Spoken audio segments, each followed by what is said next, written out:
सवाल, वो कौन सी जगह है जहां हाजी सबसे पहले एहराम बांधते हैं?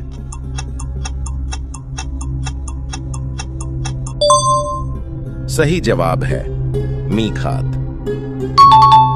सवाल, हज के दौरान किन 3 मकामात पर क़याम वाजिब होता है?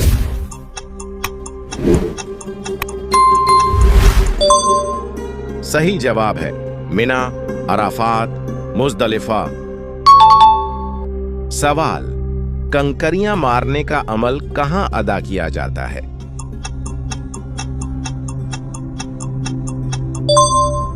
सही जवाब है जमरात।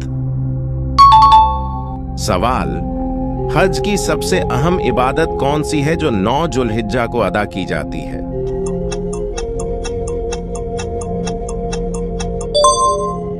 सही जवाब है वकूफ़े अराफा।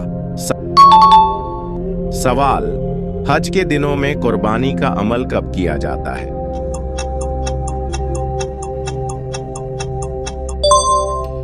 सही जवाब है 10 जुल्हिज्जा को।